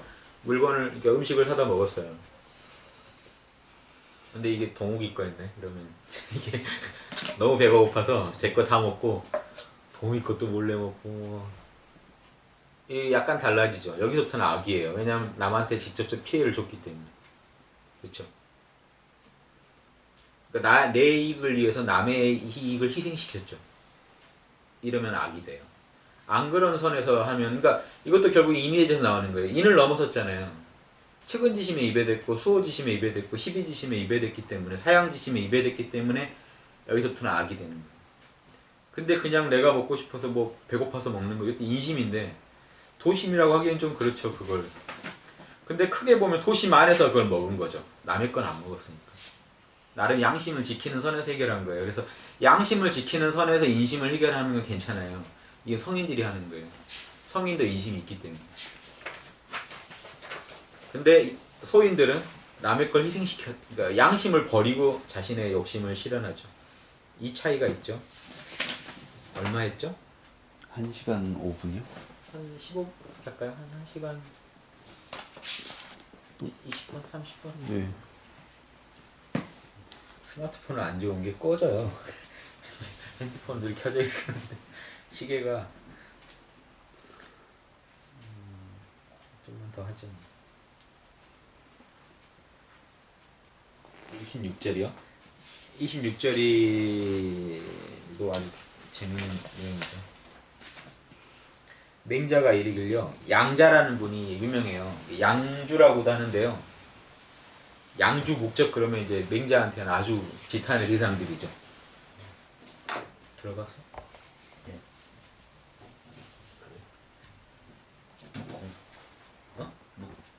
묵자는 묵자. 묵자로 묵형을 받아서 묵형 그러면 뭐 이렇게 예전에 얼굴에다 뭐 새기고 하는 건데 그렇다고 하는데 양자 이름은 주고요. 그래서 양주 그러고 이거 묵적 그래요. 이름이에요 이거는 적 이거 자는 선생님이라는 뜻이잖아요. 양 선생님, 묵 선생님이라는 뜻이고요. 자는 좋은 의미로 쓸 때는 이거죠. 우리가 예수님이 인자라고 하듯이 사람 아들 때 사람의 아들이 뭐 별로 좋은 건 아니죠. 사람도 아니고 사람의 아들이 그렇게 하는데 그때 예수님도 마찬가지 이 자는 좋은 의미예요. 그냥 단순한 아들이 아니죠. 되게 뭐냐면 화신 정도? 되게 잘 구현하고 있는 사람. 아주 잘난 아들이에요. 그러니까 아들도 그냥 아들이 아니라 남자 그러니까 이 자자를 붙여주는 것도요. 아주 우리가 천자 그럴 때도 하느님 아들 근데 단순한 아들이 아니죠.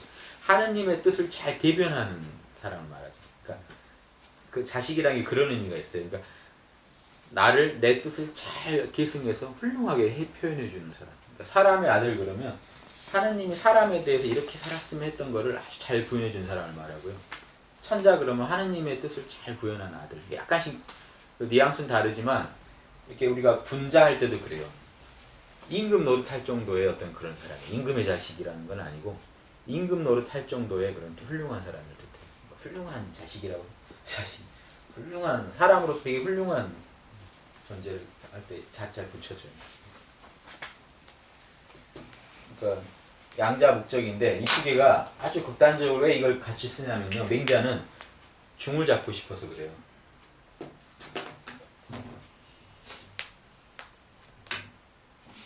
둘이가 중이 어긋난 양극단의 대표적이에요. 양자는 열자에 나와요. 열자에 양주편이 있어요. 아예. 그러니까 이 사람 나름 대학자인데 평생 주장했던 게 뭐냐면 위할 이자, 나아자.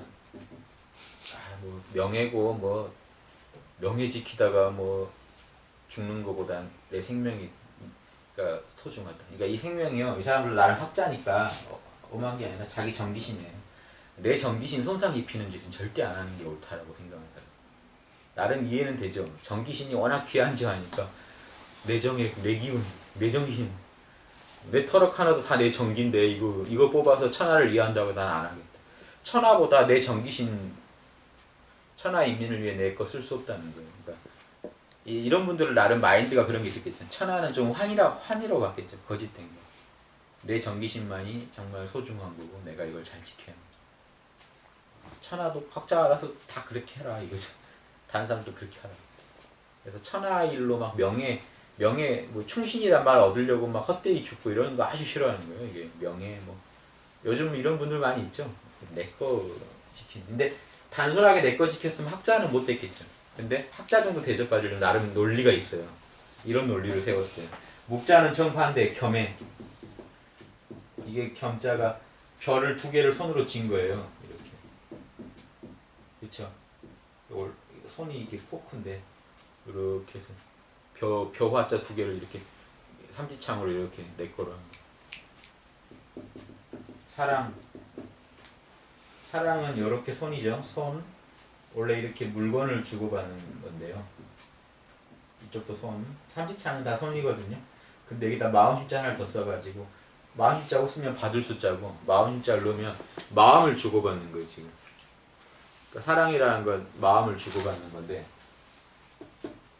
겸해서 사랑하니까요. 나와 남을 똑같이 사랑한다. 묵자랑 맹자랑 차이는 맹자는 내 가족은 더 나한테 더 은원이 더 있기 때문에 은혜가 더 깊이 해줘야 되고 백성들한테는 그만큼 해주고 다른 나라 사람들한테는 그만큼 해주는 거예요. 같은 사랑이지만 상황에 따라 표현이 달라야 된다는 입장이고 목자는 다 달라요. 무조건 똑같은 사랑이에요. 아버지나 길 가는 사람이나 똑같이 돼야 된다는 거예요. 다 사랑해요. 이해되죠? 그러니까 이게 양극단이에요. 목자는 너무 사랑이 지나치고 양주는 너무 자기 사랑이 지나치고 목자는 너무 남 사랑이 지나쳐요. 그래서 이 중간에 답이 있겠죠. 도가 있으면 그거예요. 그래서 양자는 자신만 위하여 치하이고 터럭 하나 뽑아 천할 이롭게 하더라도 일을 하지 않았다. 이 말은 좀 극단적인 사례겠죠. 꼭 이렇게까지 뭐 하진 않아. 양심이 있는 사람이라 이렇게까지 얘기는 안 했을 텐데 그 사람 주장을 밀고 나가면 이렇게밖에 안 된다는 거예요. 맹자가 볼 때. 묵자는 똑같이 사랑함을 주장하여 천하를 이롭게 할 수만 있다면 이거 아주 유명한 문장이에요. 정수리를 갈아서 발끝까지 되더라도 한다. 묵공이라는 영화 보면 아시겠죠. 남의 일이잖아요. 아무 관계도 없는 일이에요. 너의 성 가서 도와주겠다고. 묵자가 추진한 일, 묵자의 묵공 만화에도 잘 나오지만 영화나 조직이 하던 일이 전쟁이 나는 곳이 있으면 약자편 가가지고 막 가서 도와주는 거예요. 그래서 전술이나 이런 기계들이 많이 발달됐을 때 이 사람들은 실제로 그 소규모로 가가지고 대군들하고 싸울 때 도와야 되니까 단순하게 병법만이 아니라 그런 어떤 무기나 이런 것도 연구를 많이 해요. 집단도 좀 독특한 집단인데 그런 거 연구하는 집단이 강력한 하느님 사상을 바탕으로 말하죠. 지도부터 저 아래까지가 지금 저기 예전에 그 사회주의 하는 거랑 똑같아요. 공산당 하는 거랑 집중제예요. 맨 리더만이 하느님하고 통해요. 그러니까 리더가 하느님한테 이렇게 들었다 하면 그게 밑으로 상명하달이에요. 완벽하게 위랑 아래는 똑같아야 된다는 주장. 말단 세포부터 심장까지는 하나로 움직여야 됩니다. 그래서 강력한 전제적인 조직이에요. 근데 목표는 겸해예요. 그러니까 사랑으로 뭉친 아주 무서운 이 집단.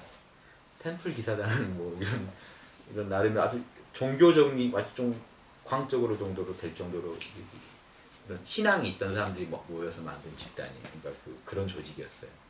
이해되죠? 그래서 묵자 쪽의 집단 조직은 묵공 거기 나오지만 겸해예요. 근데 이제 자막이라는 노나라 현자가 이 두 개가 아무래도 이 두 개가 극단이라는 건 티가 너무 나잖아요. 그래서 절충 나는 중을 잡겠다라고 집중 나는 이 중에 이 가운데 나를 위하는 것과 남을 위하는 것에 중을 걷겠다라고 주장했는데 그것도 중심을 붙잡았다는 주장은 도에 가까운데 들어보면 사실은 그 사람도 저울질함이 없이 오직 하나만 붙잡는 것 똑같다. 오로지 중만 붙잡고 있다는 거예요. 딱 중을 하나 정해놓고 이것만 지키면 된다는 거예요. 근데요 이거랑 똑같아요. 여기에 중심은 여기 같죠. 근데 어떨 때는 이게 중심이 될 수도 있고 이게 흔들릴 때는 자꾸 중심을 옮겨야 되겠죠. 만약 이게 가만히 고정돼 있다면 여기겠지만 실제 현상계는 진공 상태가 아니기 때문에 이렇게 쏠리면 이때는 이리 옮겨줘야 되고 중심을 계속 옮겨줘야 돼요. 이걸 균형을 잡으려면. 그래서 현상계에서 균형을 잡으려면 순간순간 이미지가 귀신같이 막 돌아가야 돼요. 계산이. 이거는 처음엔 어렵지만 이미지가 점점 정밀해지다 보면 바로바로 균형이 나온다고. 이때는 이렇게. 이게 저울질이라고 하는 거예요. 무게가 저울질 왜냐면 무게를 재다 보면 이쪽이 무거워지면 이쪽을 좀 옮겨주고 옛날 저울은 옮겨야 되죠. 중심을. 자꾸 중심을 옮겨야만 해서 두 개가 딱 맞는 중심을 찾아내면 그게 값이 되거든요. 그래서 그렇게 저울질 하는 게 없다면 이것도 역시 하나만 붙잡는 거랑 똑같다. 난 가운데만 붙잡겠다고 한 것도 똑같다는 잘못되기는. 그래서 요즘에 딱 통할 말이죠. 나는 하나만 붙잡는 걸 진짜 밉다. 맹자는 밉다는 거예요. 미워하는 감정을 드러내는 거예요. 왜냐? 도의 적이 된다. 도의 적이 왜 되냐? 하나만 일으키고 100가지를 없애기 때문이다. 여기 빠들의 문제점이에요.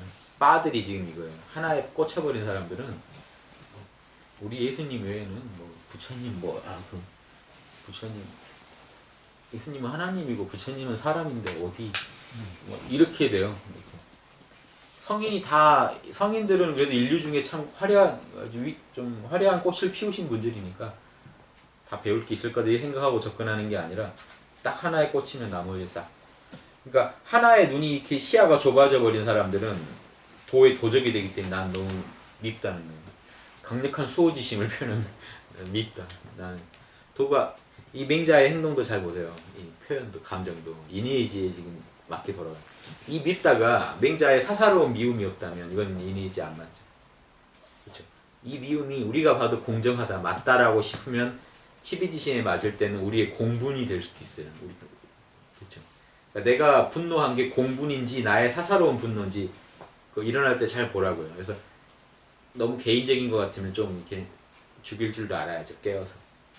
공분일 때는 막 내가 막 불탈 필요는 없죠. 감정에 격해. 감정에 공분이라 하더라도요. 사단 중에 정당한 분노라 하더라도 막 거기에 내가 너무 휘둘리면은 그때부터는 안 좋아요.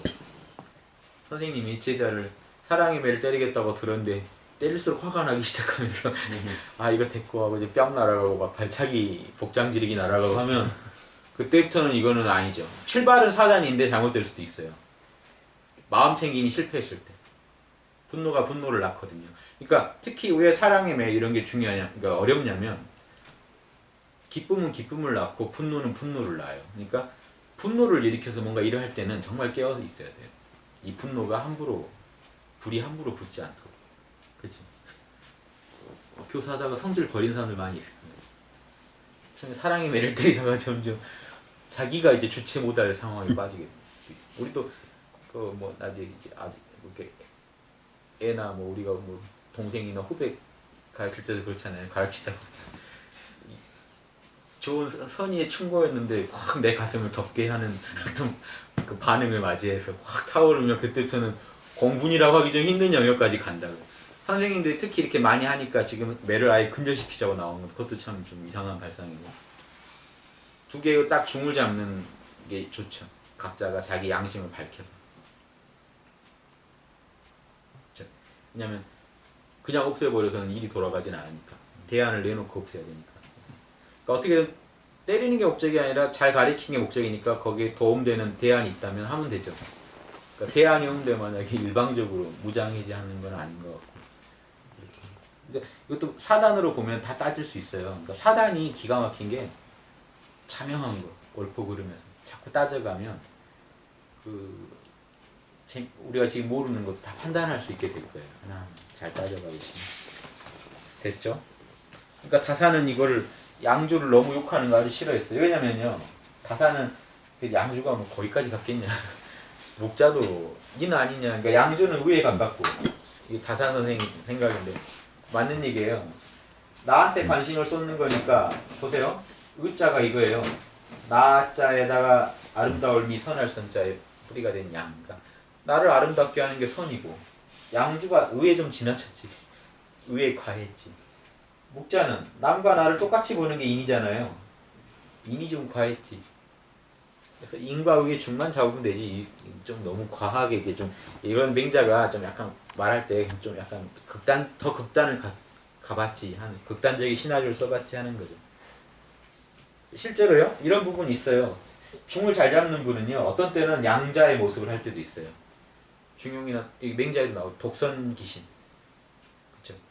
어떤 때는 중용에도 나오잖아요. 세상을 피해 은둔해서 세상 날 몰라줘도 전혀 후회하지 않을 사람은 성자라야 가능하다. 중용에 이런 구절이 있어요. 그 얘기는 뭐 지난 시간에 했죠. 그걸. 뭔 얘기냐면 어떨 때는 무도한 시절에는 도를 지키기 위해서 또 어떤 이하의 모습을 보이기도 해요. 근데 위아가 아니라 위도죠. 사실은 도를 이해하는 과정에서 겉으로 볼 때는 딱 자기만 지키겠다는 모습으로 보일 때도 있어요. 독선귀신. 일단 나 하나라도 선하게 하자 할 때가 있고, 때가 때를 만나면 겸손천하. 천하의 도를 펼치기 위해서 천하를 돌아다닐 때도 있고요. 공자님처럼.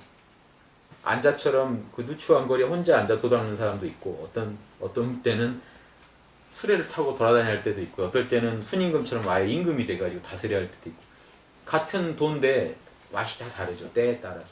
그러니까 중을 잘 다루는 사람이 이렇게 천변만화해야 된다는 거. 근데 아까 자막처럼 딱 하나를 고정해가지고 적당히 남리하고 적당히 나이에서 살면 이게 도 이렇게 이것도 말이 안 된다. 이해되죠? 시간 됐나요? 네. 1시간 20분 했는데. 그런가요?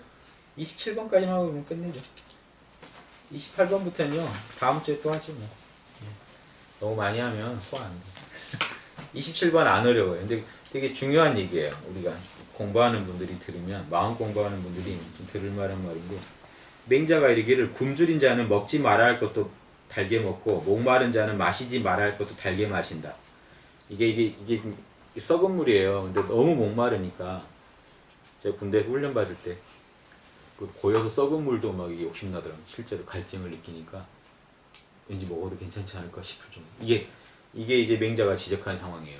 너무 몸이 위기에 몰리면 그거라도 먹겠다라는 마음이 생겨. 흙탕물이라도. 그래서 먹어버렸단 말이에요. 그럼 이거는 음식의 올바른 도가 아니죠. 몸을 원래 배양하려고 먹는 건데 몸을 해치는 걸 먹어버렸잖아요. 그런데 이 상황을 다시 한번 자세히 보면 굶주림과 목마름이 해를 입혀서 이렇게 된 거라는 거예요. 눈에 뭘 씌워가지고 일어난 일이라는 이게. 그쵸. 흑막을 열어서 일어난 일인데 이 해를 어디다 많이 입혔냐? 입과 배에도 입혔어요. 입도 썩었고 배도 썩겠죠 먹으면. 근데 몸이 썩는 것도 그렇다 치고 문제는 마음까지도 해를 입혔다는 거예요. 헛것이 보여서 그게 좋아 보였으니까 눈도 마음이 뒤집힌 거죠 한번. 우리 저혈당 증세 오면 이게 마음까지도 초조해지고 흔들리죠. 사물이 휘둘려요. 너무 배고파서 이게 후달리게 되면은 팔다리가 사람이 능히 굶주림과 목마름의 해로움을 마음의 해로움으로 삼지 않는다면 남에게 미치지 못함을 근심하지 않게 될 것이다. 말이 좀 어려운데 이해돼요? 몸이 이렇게 후달릴 때 다 깨어가지고 마음을 붙잡아서 마음엔 절대 해가 있지 않게 할 수 있는 사람이라면 내가 언제 남에게 왜 나는 좀 모자랄까 이런 소리 할 필요가 없어. 공부가 아주 잘하고 잘할 사람이다. 남한테 왜 공부가 나는 남만 못하나 이런 걱정할 필요가 없다. 잘 될 거다. 이해되죠? 그러니까 이게 단순히 기갈만 그런 게 아니겠죠. 그 맹자 예전에 논리 있잖아요. 항산이 없으면 항심이 없다. 그거 보면 비슷한 논리예요. 일반 사람은 일정한 소득이 없으면 이게 정신까지 휘둘려서 먹지 말아야 할 돈 막 이렇게 먹어버린다는 거. 그렇죠? 남의 거. 사흘 굶어서 안 훔치는 사람이 없다. 그러면 사흘 굶어서 도둑질 나서면 이게 그 마음까지도 이미 썩어서 이게 문제라는 거예요. 맹자는 몸 썩은 건 문제가 아니라 마음이 썩어버렸다는 거예요. 양심이 덮여지고 인심으로 확 차. 그래서 이럴 때 뭔가 그 할아버지 그때 봉호 선생님 거 영육 하빌론 그때 올려놓으신 것도 이 얘기죠. 아니 그때 말씀 어떤 청년이 질문하니까 할아버님이 몸이 아무리 괴롭더라도 몸의 괴로움을 정신의 괴로움으로 오해하지 마라. 정신은 행복할 수 있다. 그랬을 때 몸의 고통도 중화된다. 서로 하나이기 때문에 정신이 행복이 는 만큼 육신의 고통은 줄어든다. 이런 식의 하빌론을 주장하세요. 이해되죠? 우리가 그거예요. 이렇게 내면에 희열이 올라오면 깨어있음으로 인해서 깨어있음 아니고 이거 못 이겨요. 깨어서 희열이 올라오면 잠시 몸의 고통을 잊어버릴 수도 있다는 거예요. 그런 식으로 자기 마음 관리를 못하면 물욕에 계속 지게 되죠. 일반 사람은 이러는 게 당연하지만 그래도 선비나 군자는 이렇게 하면 안 된다. 그러니까 항산이 없을 때 항심이 없는 사람은 일반 사람이지만 항산이 없어도 항심을 지키는 자는 선비다라고 그때 한번 우리가 처음 맹자 읽을 때 읽었죠. 선비는 그렇게 하면 안 된다. 이렇게 한번 참고해 보시죠. 예, 오늘 27절까지 했습니다.